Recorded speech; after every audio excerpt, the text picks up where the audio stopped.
여러분 안녕하세요. 서울대학교 의과대학의 홍윤철 교수입니다.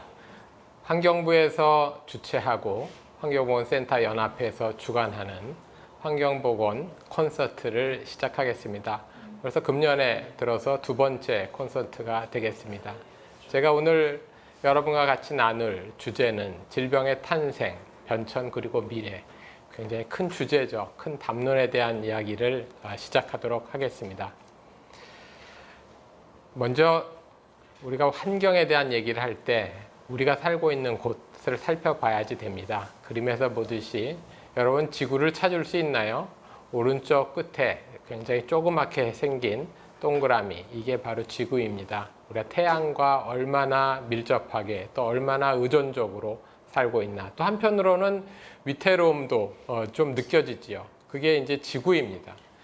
지구의 역사를 살펴보면 사실은 45억 년 전에 태어났습니다. 그 이야기는 45억 년 그 이전에는 지구라고 하는 존재가 없었던 것이죠. 또 우리 생명도 사실은 그렇기 때문에 그때는 없었습니다. 첫 생명이 탄생한 것은 40억 년 전입니다. 40억 년 전에 첫 생명이 탄생하면서 그 생명은 사실은 그냥 하나의 세포, 또 핵이 없는 이제 그런 세포라고 할 수 있는데요. 그런 세포, 지금 보면 아메바 같은 세포라고 볼 수 있고요. 그런 생명이 한 20년 정도, 20억 년 정도 지속되면서 세포를 갖고 있는 그런 핵을 갖고 있는 세포가 탄생하게 됩니다. 그게 이제 진핵세포라고 하죠. 그게 20억 년 전이고요. 그 다음에 다핵세포, 그런 세포들이 모여서 다핵세포를 이루고, 그 다음에 식물이 지구상에 나타난 것은 5억 년 정도밖에 되지 않습니다. 그리고 공룡, 그 다음에 사람이 나타났죠. 그러니까 지구의 역사에서 보면 인간이 나타난 것은 굉장히 짧습니다. 우리가 인간을 호모 사피엔스라고도 얘기하죠. 호모 사피엔스로 보면 길게 잡아도 30만 년 정도밖에 되지 않습니다. 제가 핵이 없는 세포, 또 핵이 있는 세포 이런 말씀을 드렸는데요. 사실은 핵이라고 하는 건 굉장히 중요합니다. 세포가 어떤 물질을 섭취하고 대사하고 또 성장하고 번식하려면 핵이 굉장히 중요한 역할을 하는데요. 사실 핵 속에서도 지금 보시면은 이게 이제 세포고, 세포의 파란 부분이 핵이고요. 그 속에 있는 이 부분이 염색체라고 하는 건데요. 염색체는 어떻게 보면 DNA가 실타래처럼 얽혀 있는 구조다, 이렇게 보시면 되고, 염색체는 그 속에 DNA를 갖고 있습니다. 그리고 DNA는 유전 정보라고 우리 흔히 알고 있지 않습니까? 그 부호는 ATCG라고 하는 부호로 연결되어 있는 그런 정보, 그게 DNA라고 볼 수 있어요. 그러니까 어떻게 보면 핵 속의 유전자는 정보, 이렇게 연결될 수가 있죠. 그게 생명의 가장 기본적인 구조다라고 얘기할 수 있고요. 인간을 포함한 모든 생명체는 그렇게 DNA로 이루어진 유전자를 갖고 있다, 이렇게 볼 수 있습니다. 근데 오늘 말씀드리려고 하는 것은 생명이라고 하는 것이 또 어떻게 탄생했고 어떻게 변화했고 또 그러면서 질병이 어떻게 나타났냐 이제 하는 것을 말씀드리는데요. 이런 이제 생명의 변천에 대해서 그 이해를 돕는 데 가장 큰 역할을 했다고 우리가 볼 수 있는 사람이 다윈이죠. 이제 다윈은 이런 앞에 그림이 핀치라고 하는 이름을 가진 새입니다. 핀치새인데 다윈은 핀치새를 가지고 어떻게 생명이 변해왔고 진화해 왔느냐를 설명을 했습니다. 이 1번부터 4번까지 그림이 있지 않습니까? 이게 다윈이 직접 그린 그림인데요. 다 같은 핀치새지만 조금씩 다르죠. 사실 1번과 4번은 많이 다릅니다. 뭐가 다릅니까? 부리가 다르죠. 하나는 큰 부리, 하나는 굉장히 작은 부리. 근데 여기서 어떻게 다윈이 생명의 변화 또는 진화를 설명했냐 하면 이 네 개의 핀치새가 각각 다른 섬에 살더라 하는 것을 관찰한 거예요. 그러니까 섬에 각각 다른데 각 섬마다 조금씩 다른 핀치새가 있더라 하는 거였고, 또 그 속에는 그 섬마다 갖고 있는 먹이, 조금씩 다르더라 하는 것이었죠. 그래서 다윈의 설명은 예를 들어 1번과 4번의 설명을 이렇게 합니다. 1번 핀치새가 살던 그 섬에는 크고 딱딱한 먹이가 주로 있었고 4번 핀치새가 살던 곳은 작고 부드러운 먹이가 주로 있었다. 이렇게 설명을 하죠. 그러고 나서는 그 다음에 무슨 얘기를 하냐면 원래는 핀치새가 다양하게 있었지만 1번 섬에서는 딱딱하고 큰 먹이만 있었기 때문에 다른 핀치새는 살지 못하고 1번 핀치새만 살아남았다. 이렇게 얘기를 했습니다. 그리고 4번 역시 작고 부드러운 먹이가 있는 섬에서는 4번 핀치새만 살아남았다. 이 살아남았다라는 게 뭡니까? 생존이라고 하는 거잖아요. 그래서 자연이 선택해서 살아남았다. 그래서 다윈의 이론을 자연 선택론이라고 얘기를 합니다. 그것이 기본적으로 생명 현상을 지금 설명하는 가장 중요한 이론이 됐죠. 지금은 굉장히 다양한 생명체가 지구상에 살고 있습니다. 다양한 종, 또 같은 종 안에서도 다양한 개체가 살고 있죠. 이렇게 다양해진 이유를 굉장히 다양한 환경에서 살면서 그 각 환경에 적응한 종이 만들어지고 또 적응한 개체들이 만들어졌기 때문에 이런 다양성을 이루게 됐다 하는 것이 다윈의 기본적인 설명입니다. 한편 그러면 그 다양성이라고 하는 것은 어디서 처음부터 시작했을까 하는 것이죠. 근데 그 다양성은 사실은 처음에 제가 말씀드린 것처럼 세포 내에 유전자, 우리 생명의 가장 기본적인 정보를 갖고 있는 유전자에서 시작을 했습니다. 이 그림에서 보는 것은 인간의 7번째 염색체에 있는 유전자 코드입니다. 사실 보시면은 ATGC가 빼곡하게 차 있어서 무슨 의미인지 잘 모르죠. 사실 이거 갖고 알 수 있는 사람은 아무도 없습니다. 그렇지만 흰색 코드와 약간 화살표로 된 빨간색으로 표시된 부분이 있다 정도는 알 수 있지 않습니까? 사실 우리는 인간은 개와 다르죠. 개와 다르다는 게 뭐가 다릅니까? 모습이 다르지만 그 모습을 결정하는 유전자가 다른 거거든요. 그럼 개와 사람은 유전자가 다른 거죠. 그럼 사람은 같은 사람이면 유전자가 같을까요? 유전자가 사실은 다릅니다. 그렇기 때문에 우리 모양도 다 다르죠. 그러면 같다 다르다의 정도의 문제인 것이죠. 그래서 같은 사람 간에 이 하얀색 부분은 사람 간에 다 똑같은 부분이고요. 이 화살표로 된 부분은 사람 간에도 조금씩 차이가 나타나는 그런 부분입니다. 그래서 같은 사람이지만 우리가 조금씩 다를 수 있는 거고 그 조금씩 다르다는 것이 기본적으로 그 유전자의 다양성, 그 다양성이 차이를 만들어내고 그 차이가 그 겉모습부터 시작해서 여러 차이를 또 나타낸다 이제 하는 것이죠.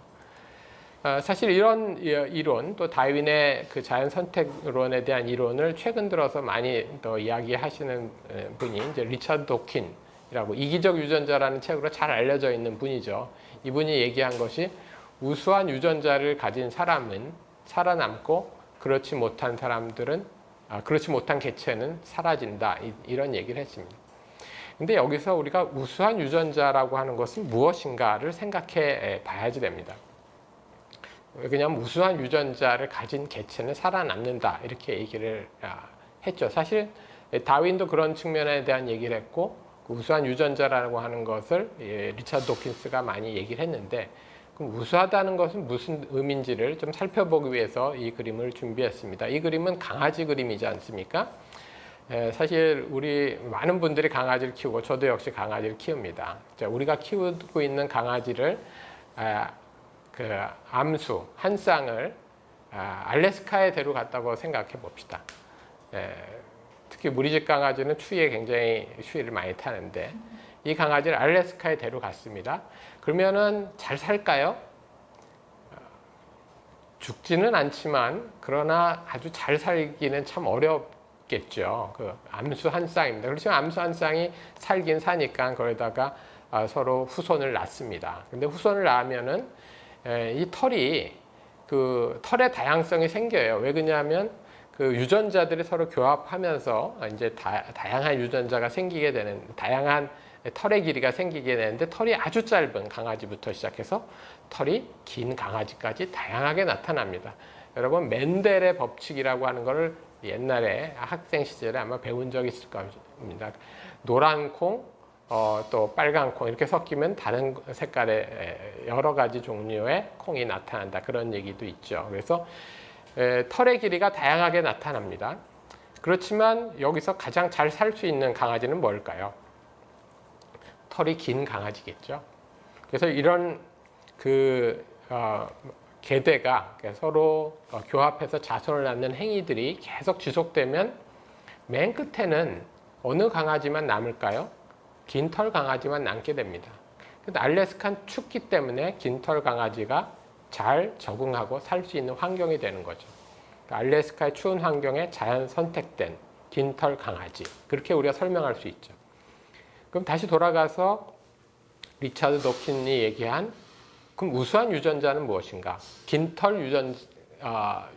긴털을 만들어내는 유전자, 그게 이제 우수한 유전자가 되는 거죠.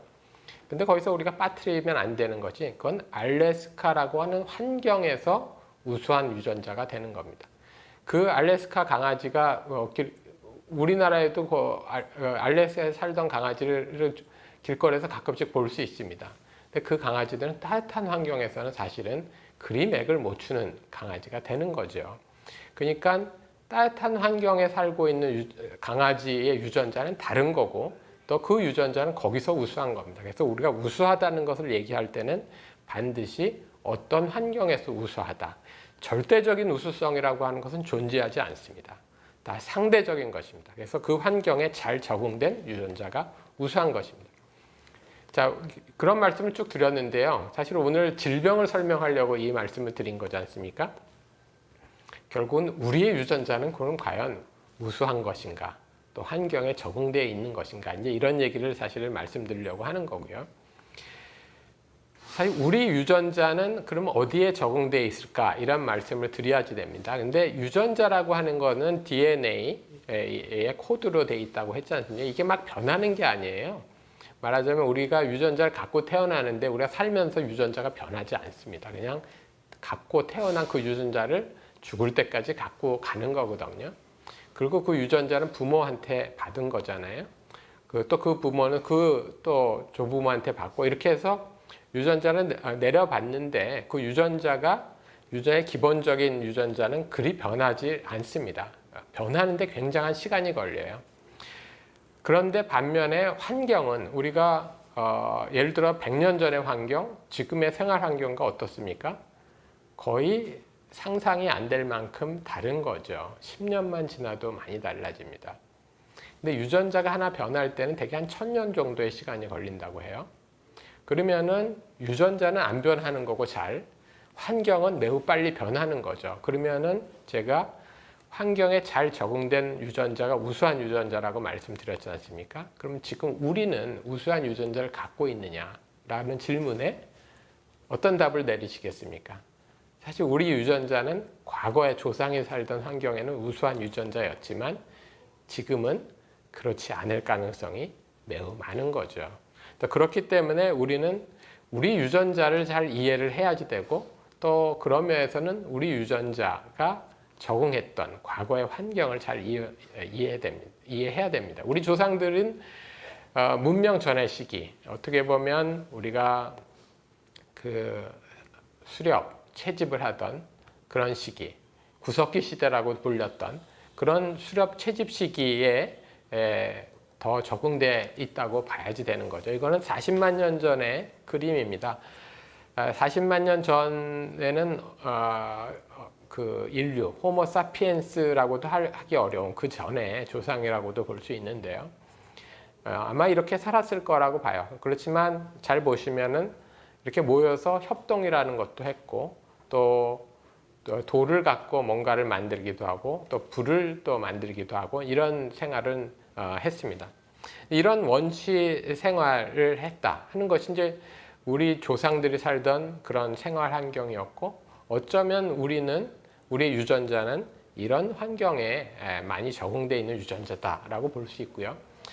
그렇지만 우리가 생존과 적응을 얘기할 때 가장 중요한 것은 역시 먹는 겁니다. 옛날에 무엇을 먹었느냐, 이게 굉장히 중요한 거예요. 그것이 지금 우리한테 우리가 무엇을 먹으면 건강한지를 결정하는 가장 중요한 일이 됩니다. 여러분, 어떤 음식이 건강한 음식입니까? 한번 생각해 보세요. 건강한 음식으로 알려져 있는 음식들, 또는 뭐 아주 그 중에서도 슈퍼푸드 뭐 이런 얘기도 하잖아요. 그런 음식들이 어떤 음식들입니까? 생각해 보시기 바랍니다.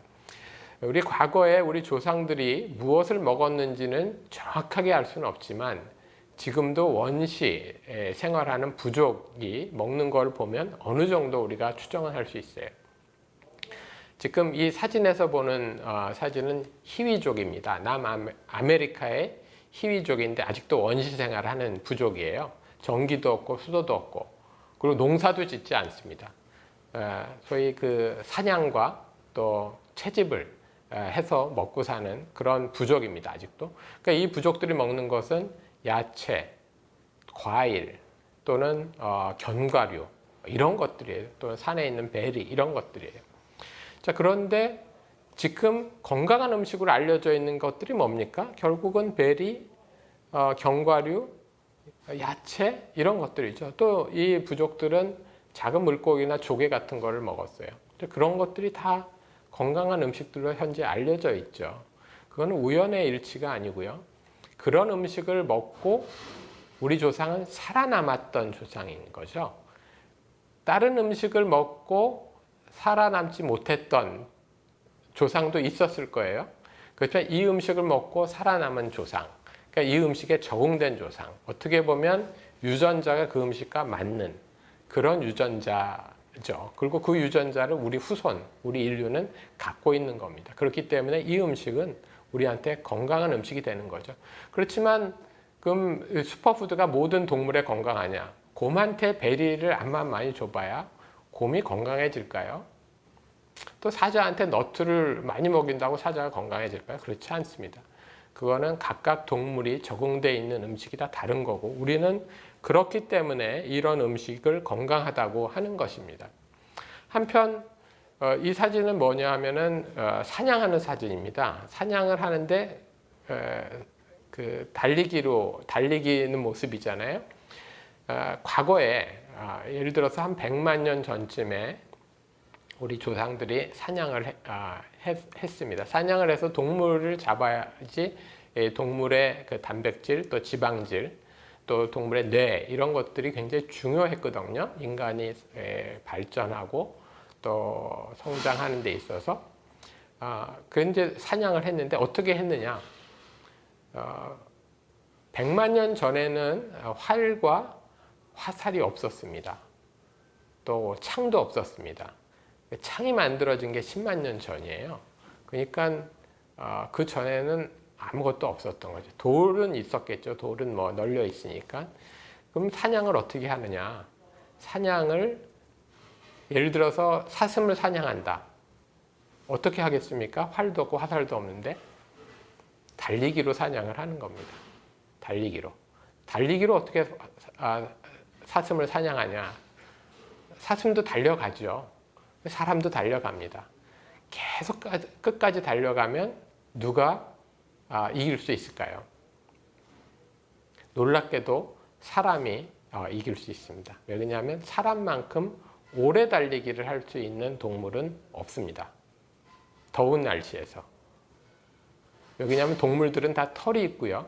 사람은 털이 없기 때문에 우리는 땀샘을 갖고 있기 때문에 체온을 조절할 수 있습니다. 동물들은 체온 조절을 할 수가 없습니다. 더운 날씨에서 오랫동안 달리다 보면. 결국은 동물들이 주저앉게 되고 사람은 돌을 가지고 동물 사냥을 아주 쉽게 할 수 있는 거죠.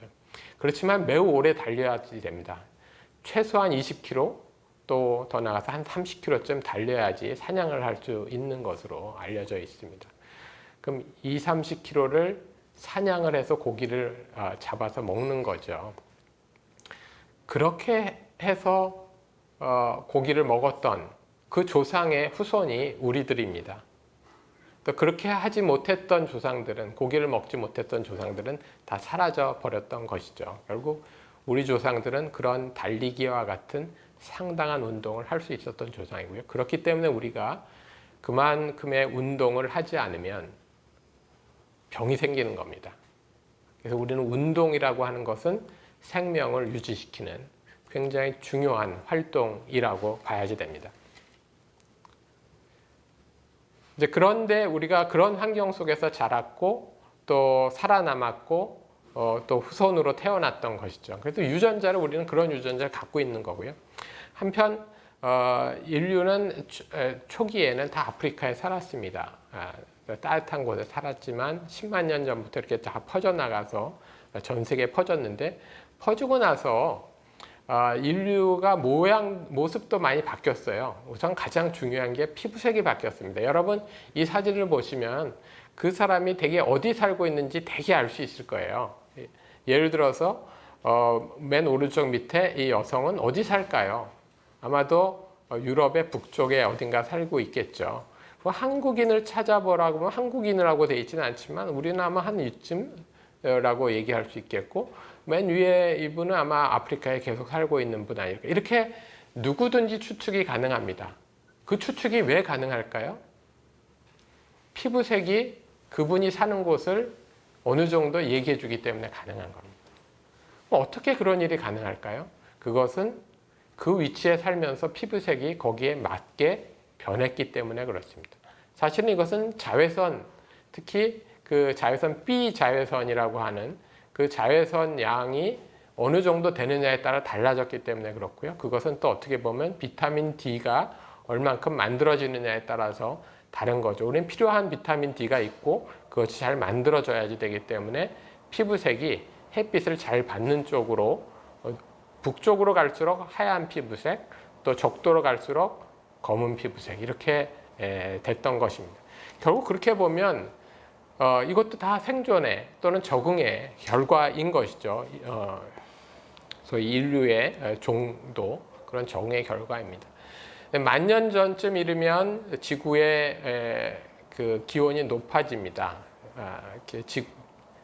기후 온난화가 사실은 만 년 전에도 있었어요. 빙하기를 10년 정도 거치고요. 그게 이제 만 년 전이고 그러면서 기후가 따뜻해지면서 사실 따뜻해진 기후는 지금의 기후입니다. 지금의 기후가 되면서 이제 농사를 짓게 됐고요.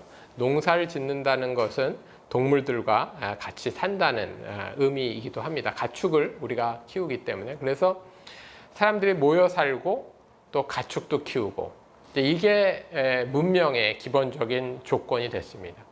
근데 사람들이 모여 살고 가축을 키운다는 것은 또 굉장한 변화를 또 가져오는 것인데요. 어떤 변화를 가져왔냐면은 병이 생기기 시작했습니다. 전염병이 생긴 거죠. 왜냐하면 인간은 인간이 갖고 있는 균이 있고 동물은 동물이 갖고 있는 균이 있는데 인간과 동물이 같이 살게 되면서 동물의 균이 이제 인간한테 오기 시작한 거예요. 그래서 많은 병들이 생깁니다. 우리가 알고 있는 사실은 거의 대부분의 병은 이 이후에 다 동물로부터 왔어요. 소나 돼지나 뭐 양이나 다 왔어요. 그 쥐한테서도 오죠. 쥐는 이제 흑사병 같은 것도 왔고 또 그렇게 보면 지금 우리의 코로나19, 뭐 사스나 이런 다 최근에 들어온 전염병이죠. 어디서 왔습니까? 역시 동물에서 온 것입니다. 그래서 동물에서 이렇게 균이 오기 시작했다. 이것이 이제 문명 위에 새롭게 나타난 현상이 되는 거고요. 그러면서 인류가 겪은 커다란 전염병, 굉장히 큰 영향을 줬던 전염병, 최초의 전염병이 이제 천연두라고 할 수 있고요. 천연두는 로마 시대에 크게 영향을 미쳤습니다. 그래서 서기 한 170년 경에는 하루에 로마에서 2,000명이 사망한 로마 인구의 4분의 1이 천연두로 이제 감소되는 이제 그런 커다란 일을 겪게 됐고요. 그거보다 더 컸던 것이 이제 흑사병입니다. 흑사병은 5세기에 한 번 왔고요. 또 14세기, 또 19세기에 이렇게 세 번에 걸쳐서 굉장히 큰 영향을 미쳤습니다. 그리고 흑사병은 말씀드린 것처럼 쥐에서 온 거죠. 그러니까 쥐가 흑사병을 직접 일으킨 건 사실은 아니고 여기 사진에서 보시면은 쥐벼룩이 있잖아요. 쥐벼룩. 또 쥐벼룩이 갖고 있었던 어떤 세균, 이런 예르시니아 페스티스라고 하는 세균이 있는데, 이 세균이 결국은 병을 일으키는 거고요. 이 세균을 퍼뜨렸던 것이 이제 쥐가 됩니다. 그래서 이 동물이 매개해서 이렇게 퍼지는 거죠. 그 흑사병은, 특히 14세기 흑사병은 인류한테 굉장히 커다란 영향을 미칩니다. 유럽 인구의 3분의 1이 사실은 이 흑사병으로 사망하게 되는 엄청난 결과죠. 인구의 3분의 1이 어느 정도 어마어마한 숫자라는 것은 아마 여러분 코로나19를 생각해 보시면 알 수 있을 거예요. 근데 이 지도에서 보시면은 흥미로운 일도 있습니다.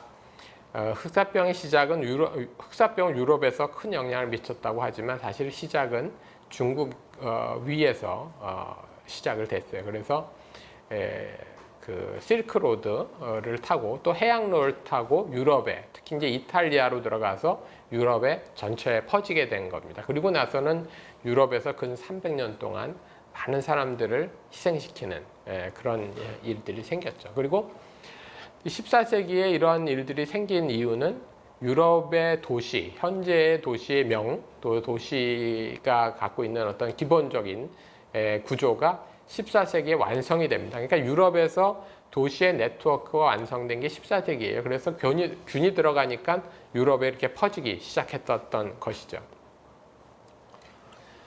전염병, 근데 그런 인구를 감소시키는 굉장히 큰 역할을 하지만 경우에 따라서는 아예 나라 전체를 없애는 그런 엄청난 일도 하죠. 지금 이 사진에서 보는 것은 이제 아즈텍 제국인데요. 사실 아즈텍 제국은 중남미, 특히 이제 멕시코 근방에 그런 제국을 이뤘던 굉장히 큰 나라였습니다. 근데 코르테스라고 하는 사람이 스페인의 군사 한 600명 정도를 데리고 들어가서 아즈텍과 전쟁을 일으킨 거죠. 전쟁을 일으켜서 아즈텍의 수도는 사실은 전쟁 때문에 불타서 완전히 없어져 버리고요. 아즈텍이라는 나라도 사실은 사라지게 됩니다. 당시에 근데 아즈텍의 군사가 젊은이, 그러니까 군인으로 될 수 있는 군사가 100만 명 정도거든요.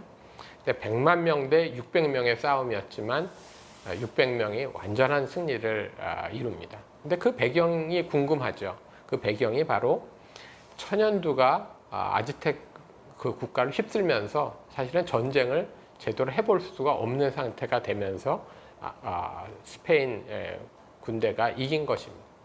이렇게 전염병이라고 하는 것은 국가를 멸망시키는 일도 하고요. 사실 뭐 북미의 인디안이 말하자면 힘을 잃은 것도 이제 그런 영향이 있었다, 이런 얘기들도 많이 하게 되죠. 그러면서 시간이 조금 더 흘러서 우리가 중요한 사건을 하나 또 맡게 되는데요. 그게 18세기의 산업혁명입니다. 산업혁명은 뭡니까? 농촌에서 농민들이 올라와서 도시에 노동자가 되고 또 하층민을 이루게 되는 것이죠. 그래서 열악한 노동을 하면서 또 한편으로는 도시에 기반이 없는, 그래서 위생시설도 굉장히 나쁜 상태에서 많은 사람들이 모여 살게 된, 그것이 이제 산업혁명의 초기라고도 볼 수 있거든요. 이 사진은 사실은 18세기가 아니고요, 19세기 사진입니다. 사실은 사진기 자체가 발명된 게 19세기이기 때문에 우리는 18세기 사진은 없죠. 근데 19세기 런던의 19세기 중반의 런던의 뒷골목이라고 보시면 되는데요. 1850년만 하더라도 그때는 이제 대영 제국이 빅토리아 시대인데 대영 제국이 굉장한 힘을 발휘하던 때이고, 그때 런던은 엄청난 수도였죠. 그렇지만 런던이 상수도가 없었습니다. 하수시설도 없었습니다. 1850년에는. 그래서 그 엄청난 위력을 갖고 있던 런던도 물은 강물을 길어다 먹던지 펌프물을 먹어야 했습니다. 근데 이 펌프물을 먹으면서 상하수도 시설이 없으니까 물이 오염되기가 쉬운 거잖아요. 그래서 콜레라가 돕니다.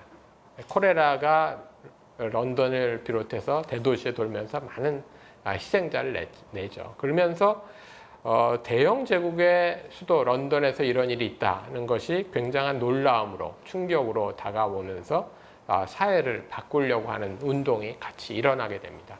즉 위생이라고 하는 것을 통해서 사회를 새롭게 만들자 하는 그런 운동이 일어나고 법도 만들고 제도도 만들고 그렇게 합니다. 그래서 공중위생법도 그 이후에 이제 만들어지게 되는 거고요. 특히 그 상수도 시설을 만드는 것이 굉장히 중요한 문제로 인식이 되면서 도시의 물을 여과해서 물을 공급하자 하는 그런 움직임. 그래서 시설을 만듭니다. 그래서 유럽과 미국의 도시들이 다 19세기 후반, 20세기 초에 이런 여가 시설을 갖추게 되고요. 이제 오른쪽에 이렇게 그래프처럼 그 이후에 사망률이 뚝 떨어지게 됩니다. 이게 홍역이나 성홍열, 결핵, 장티푸스 이런 거의 사망률인데 다 뚝 떨어져요. 이게 1900년이고 그 다음에 1950년까지 쭉 떨어지는 걸 볼 수 있고요. 그 옆에 조그만 글씨로 백신, 페니실린이라고 써 있는 게 있지 않습니까? 페니실린은 사실은 1943년에 상용화됐어요. 그러니까 그 전에는 항생제라고 하는 것이 제대로 된 항생제가 없습니다. 백신은 또 대개 2차 세계대전 이후에 만들어진 거죠. 그러니까 이런 사망률이 뚝 떨어진 것은 도시의 위생과 또 상하수도 시설을 갖추면서 떨어진 거죠. 그만큼 환경을 개선하는 것이 중요하다 하는 것을 알려주는 겁니다. 19세기는 근데 한편으로는 의학의 발전에 있어서 굉장히 중요한 일을 했죠. 사실 그 청진기, 여러분 청진기 잘 아시잖아요. 청진기가 만들어진 게 1816년입니다. 이게 최초의 청진기고요. 이분이 레넥이라고 하는 분인데 청진기를 이렇게 만들어서 청진하는 모습이고, 여러분 혈압계가 뭐 지금은 너무나 보편적으로 다 쓰이지만 혈압계가 처음 만들어진 건 1881년이에요. 그러면 1881년 이전에는 혈압을 측정할 방법이 없었습니다. 그러니까 지금 우리 고혈압은 쉽게 진단하는 병으로 알고 있지만 이전에는 진단을 할 수 없었던 병인 거죠. 그러니까 그리 오래된 내용이 아니죠. 그리고 말씀드린 것처럼 프레밍이 페니실린을 만들어서 상용화된 건 1943년. 물론 이것을 처음에 균을 이제 확인한 것은 1928년입니다만 항생제로 만들어진 건 1943년이고요. 그렇지만 2차 세계대전 이후에 의학은 놀랄 만큼 발전했습니다. 그래서 이제는 뭐 로봇 수술을 하는 시대까지 짧은 기간 안에 의학이 많이 발전을 했죠. 그래서 19세기, 20세기는 의학에 있어서 굉장한 그 변화의 시기를 또 한편으로는 겪게 됐습니다. 또 19세기 말 중반 이후에 또 20세기 초에 아주 중요한 변화들이 있었는데요. 그거는 먹는 거에 그 변화가 생겼습니다. 특히 이제 질소 비료, 우리 비료라고 하는 것을 만들어내기 시작을 했어요. 이분은 프리츠 하버라고 하는 분이 이제 비료 공정을 이제 만들어냈고, 그러면서 비료가 만들어지니까 농업 생산량이 굉장히 많아져서 인류를 사실 생산량으로만 본다면 인류를 다 먹여 살리고도 남는 생산을 하기 시작했습니다. 그러면서 냉장고도 만들어졌죠. 또 유제품도 만들어져서 냉장고에 보관을 하죠. 또 육류도 공급되기 시작했고, 또 그것을 나누는 냉동성도 만들어지고 전기, 자동차 뭐 이런 생활에 많은 변화가 생긴 것은 대개 20세기 전반부인 것이죠. 그러면서 먹거리가 정말로 변했습니다. 지금 우리가 섭취하는 칼로리는 150년 전 우리 섭취하는 칼로리에 대개 1000칼로리 이상 많습니다. 여러분 1000칼로리가 얼마나 많은 양인지는 아마 여러분 되게 가늠하실 수 있을 거예요. 1000칼로리를 더 먹게 됐습니다. 지금 평균적으로 그렇습니다. 그러면서 생활도 많이 바뀌었죠. 사실은 뭐 술, 담배, 그다음에 우리 야근도 하잖아요. 야근은 150년 전에는 없었어요. 왜 그러냐면 에디슨이 전구를 발명하기 전에는 야근할 방법이 없지 않습니까? 그러니까 다 그 다음에 생긴 생활 습관들인 거예요. 그러면서 화학 물질도 굉장히 많아졌습니다. 특히 화학 물질 많아진 거는 20세기 전반부라기보다는 20세기 후반부, 되게 한국 전쟁 또 2차 세계대전 이후에 엄청나게 많은 화학 물질들이 만들어졌고 지금도 1년에 2,000종 정도가 만들어진다고 하고요. 현재 인류가 쓰고 있는 것이 10만 종이 넘습니다. 그래서 굉장히 많은 화학 물질이 있고 그것에 어떻게 보면 화학 물질 바다에 정말 그 속에서 살고 있는 것이죠. 그러면서 병이 바뀌었습니다. 지금 우리는 주변에서 살펴보면 당뇨병, 고혈압, 심장질환, 암 이런 병이 굉장히 많다는 걸 알고 있죠. 사실은 인구의 3분의 2 정도가 병을 조금씩이라도 지금 갖고 있습니다. 정말 만성병 시대인 거죠. 그런데 이런 만성병 시대가 사실 열린 것은 한국전쟁 이후입니다. 오래된 것은 아니에요. 다만 이제 우리가 살고 있는 이 세상은 우리 모두 경험한 세상은 다 만성병의 시대이기 때문에 이게 굉장히 많고 옛날부터 많았을 것으로 생각하지만 지금 많은 것이고 옛날에는 많지 않았습니다. 그래서 질병을 이런 변화를 겪는데요. 한편으로는 아까 천연두나 흑사병부터 시작해서 이런 병들은 다 줄어갔고요. 그러나 만성병들은 늘어나는 거고 한편 그러면서 수명도 늘어났어요. 우리 150년 전에는 유럽의 수명이 40세였습니다. 우리 한국은 100년 전에 40세였고요.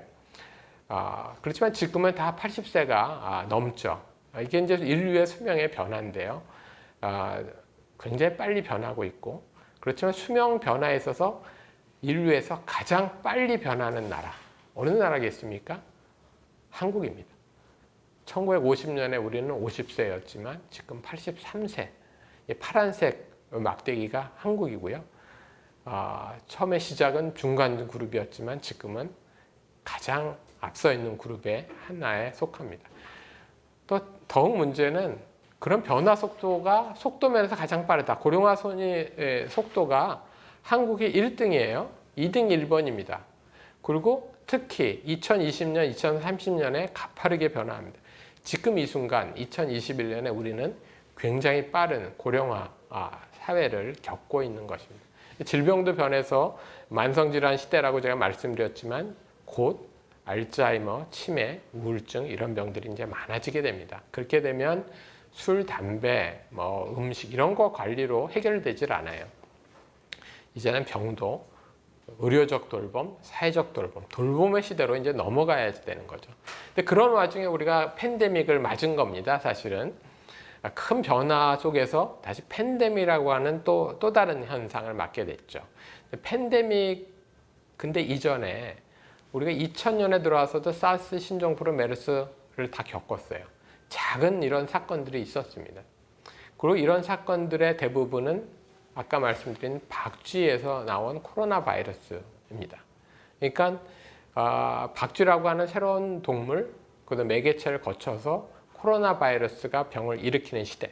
이런 시대에 지금 있고 앞으로도 계속 이런 가능성이 있는 거죠. 또 하나 가능성은 기후 변화에 의해서 또 그 시베리아 동토가 녹으면서 그 속에 있는 바이러스가 조류 바이러스가 돼서 조류 바이러스가 다시 변이 일으켜 사람한테 오는 현상. 이런 현상도 충분히 생길 수 있습니다. 그렇기 때문에 신종 전염병은 앞으로 굉장히 중요한 또 도전이 될 것이다. 결국은 신종 전염병과 퇴행성 질환이라고 하는 새로운 과제를 우리는 겪게 됐고 그렇기 때문에 새로운 전략이 필요합니다. 그럼 새로운 전략이 무엇이냐? 어떤 것일까요? 지금까지의 전략과는 좀 달라야지 되는 전략인 것이죠. 지금 우리는 질병에 대한 전략이 뭡니까?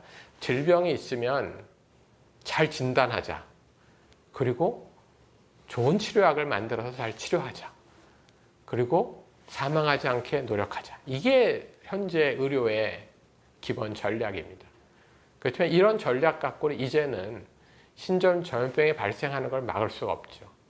알츠하이머가 생기는 걸 막을 수가 없습니다. 이제는 질병이 생기기 전에 예방이라고 하는 것, 또 예방을 가져오기 위한 의료기술, 또 의료 서비스 이런 것들이 있어야지 된다 이제 하는 것이죠. 그래서 그런 부분에 대해서 간단하게 말씀드리겠습니다. 그런 부분을 저는 이제 분산형 의료 체계라고 하는데요. 이것은 그 의료 전달 체계에서 이제 의료 협력 체계로 가죠. 지금은 병이 있으면 대학병원에 가서 다 진료받고 싶어 합니다. 왜 그러냐면 동네 병원은 왠지 수준이 좀 낮아 보이고 여기서 그 진료 의뢰서를 받아서 대학병원에 가자. 이게 기본적인 우리 생각들 아닙니까? 이제 이런 거를 바꾸자. 동네 병원 수준을 대학병원과 똑같이 만들어서 서로 협력하는 체계로 만들자 이제 하는 것이고요. 아마 미래에는 사회도 아마 많이 바뀝니다. 노인 인구가 늘어나면서 노인들이 살고 있는 또 공동체, 노인뿐만 아니죠. 모든 우리 공동체 자체가 이제 바뀌어야 됩니다. 지금은 노인들을 요양병원이나 요양 그 시설에 수용하는 전략이지 않습니까? 이렇게는 할 수 없다 이제 하는 것이죠. 왜냐하면 2050년만 돼도 40%가 65세 이상입니다. 어떻게 다 수용해서 가겠습니까? 이제는 집비 바뀌고 지역사회가 바뀌고 의료가 바뀌고 해서 돌봄이 정말로 일어나고 건강한 사회로 만드는 것이 필요한 것입니다. 그러기 위해서는 집이 우선 바뀌어야 되고요. 집의 많은 부분이 바뀌어야 된다고 생각해요. 예를 들어서 화장실, 여러분 화장실은 우리 소변 대변 버리는 것이지만 소변 대변이 의료적으로는 매우 중요한 검사 그 시료거든요. 거기서 많은 정보를 얻을 수 있습니다. 그러면 화장실의 변기가 의료적으로 진단의 도구로 활용될 수 있다면 얼만큼 우리가 많이 바뀌겠어요. 예를 들어서 또 스마트 거울, 우리 거울 들여다보지만 거울이 우리를 매일 관찰하고 진찰할 수 있다면 얼만큼 좋겠습니까? 그래서 이제 그런 변화들을 가져오는 것이 필요하다. 실제로 지금도 우리 스마트워치나 뭐 이런 걸 통해서 많은 의료 정보를 얻어낼 수 있어요. 많은 개발되어 있어요. 안경부터 시작해서 신발까지 이런 스마트한 모니터링 장비들이 있습니다. 이런 정보들을 가지고 또 이런 정보들은 AI로 처리를 해서 인공지능으로 처리를 해서 사람들이 쓸 수 있는 정보를 만들어내면 굉장히 중요한 거가 되겠죠. 그리고 그런 정보들이 모이면 사실은 지금 우리 코로나19로 우리 접촉자 관리도 하고 추적도 하고 많은 사람들이 투여돼서 하잖아요. 그런 것도 사실은 이런 모니터링을 통해서 훨씬 더 정확하게 잘 할 수 있는 그런 근거가 될 수도 있습니다. 그렇게 되면 집이나 또는 개인이나 의료 정보를 만들어내고 그것을 가지고 관리하는 체계, 그것이 이제 예방에 정말 그 초점을 둔 새로운 의료 체계라고 보고요. 예를 들어 스마트폰에 내 정보들이 다 나오는 거예요. 이게 이제 디지털 트윈이라고도 하는데 더 나아가서 요새는 메타버스라고 하는 얘기도 나오잖아요. 나에 대한 정보가 내가 충분히 이해하기 쉽게 또 내가 쉽게 의료를 이용할 수 있게 다 만들어낼 수도 있습니다. 그런 것들이 이제 미래의 의료다 하는 것이고, 그런 의료는 또 돌봄 서비스와 같이 연계돼서 통합돼서 그게 이제 우리가 얘기하는 커뮤니티 케어지 않습니까? 그런 커뮤니티 케어를 이제 미래에는 제대로 실현할 필요가 있겠다. 이제는 병이 있으면 병원에 찾아가서 뭐 검사받고 이게 아니고요.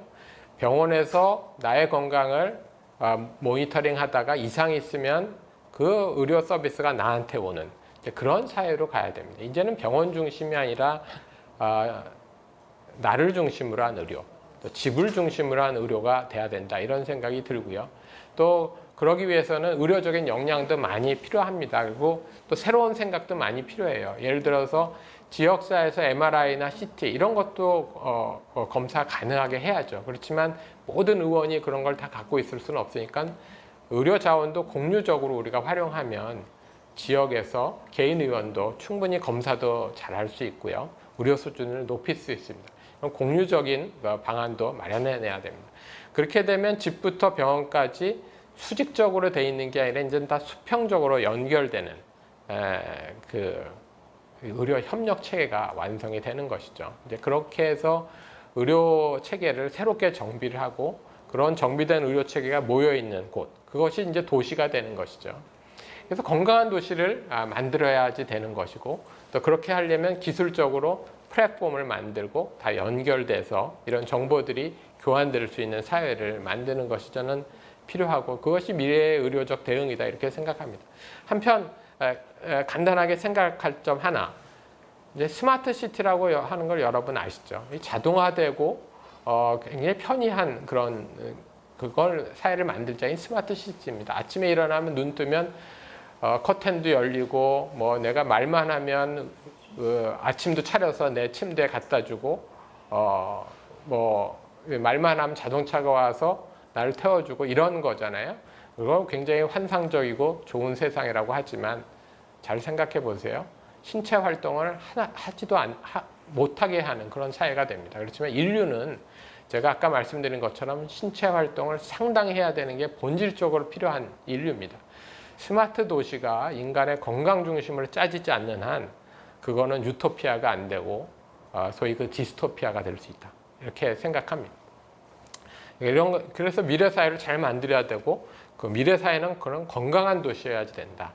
예를 들어서 자동차 대신에 우리가 걷기, 그 다음에 자전거 타기 이런 것들을 우리가 만들어 가야 되는 거예요.